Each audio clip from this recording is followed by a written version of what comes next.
Je vais vous parler ce soir du roman Valérie, ou plutôt Suzanne, Valérie et sa grand-mère Suzanne. Je vous donne un extrait d'un des chapitres. Donc Suzanne vit à l'opéra. Suzanne habitait l'opéra comme d'autres habitent une maison de campagne. Ses fenêtres donnaient sur la grande salle. Ses pas résonnaient dans les couloirs, l'embrissaient. Et chaque matin, elle ouvrait les rideaux comme on ouvre un livre ancien. À 89 ans, elle connaissait les loges, les coulisses et les secrets des costumes mieux que quiconque. Mais ce qu'elle aimait par-dessus tout, c'était écrire des lettres à Valérie, sa petite fille, qui vivait loin, dans une ville où les maisons n'avaient pas d'orchestre.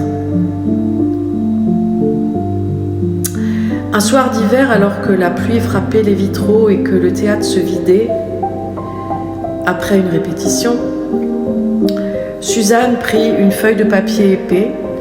Elle voulait transmettre quelque chose de plus qu'un simple bonjour. Elle voulait donner à Valérie une boussole pour ses rêves. Elle écrivit d'une écriture tremblée mais ferme. Et elle dit à Valérie: le rêve est un complément nécessaire de la réalité. Il n'est pas seulement nécessaire pour le supporter, mais aussi pour la supporter, mais aussi pour la sublimer. Si l'on ne rêve pas, on n'avance pas. Rêver, c'est se fixer un but. C'est s'interdire l'immobilisme, le statu quo. Elle ajoute ensuite des souvenirs. La première fois qu'elle avait entendu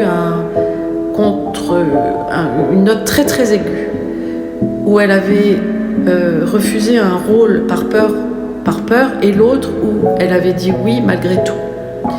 Chaque anecdote était une petite lampe allumée pour éclairer le chemin de Valérie. Et Suzanne vit entre les décors. Suzanne vivait entourée d'étoffes, de partitions et d'odeurs de poudre et de bois ciré. Les murs de son appartement étaient tapissés, parce qu'elle avait donc sa maison, son appartement, c'est donc l'opéra. Donc l'appartement était tapissé d'affiches fanées et de photos de chanteurs disparus. Le soir, elle s'asseyait près de la scène vide,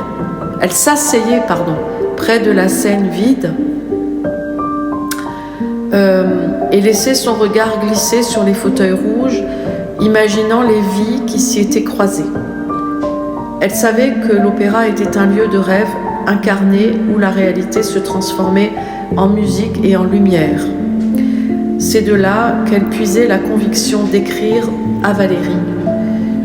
Les rêves, disait-elle, se cultivent comme des jardins, même au milieu du marbre. Et Suzanne a toujours dit qu'elle chérissait l'imagination. Avant d'envoyer la lettre, Suzanne relut chaque ligne. Elle glissa la feuille dans une enveloppe, y posa un timbre ancien, et comme pour sceller un rituel, alla déposer la lettre dans la boîte postale située sous l'arcade du théâtre.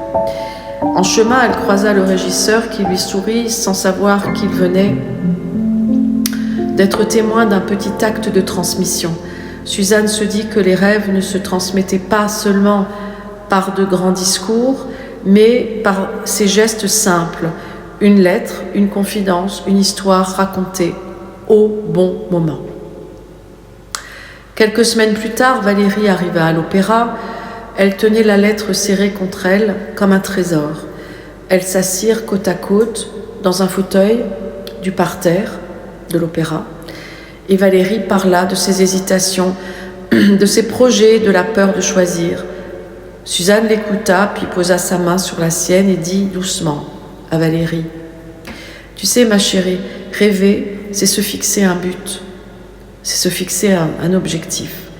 Commence par un petit pas. » Elles rirent, pleurèrent et décidèrent ensemble d'un projet modeste. Une petite représentation improvisée pour les voisins du quartier, un prétexte pour transformer un rêve en acte. Les saisons passèrent, l'opéra continua d'accueillir voix et lumière, et Suzanne continua d'écrire.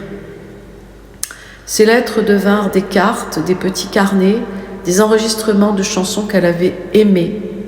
Valérie, encouragée, trouva son chemin à sa manière, parfois hésitante, parfois flamboyante. Chaque fois qu'elle doutait, elle relisait la lettre et se souvenait que le rêve n'était pas une fuite, mais une élévation de la réalité. Dans le grand silence des coulisses, entre deux respirations d'orchestre, Suzanne souriait. Elle avait semé une étoile. Bonne soirée et bon week-end.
Thank you.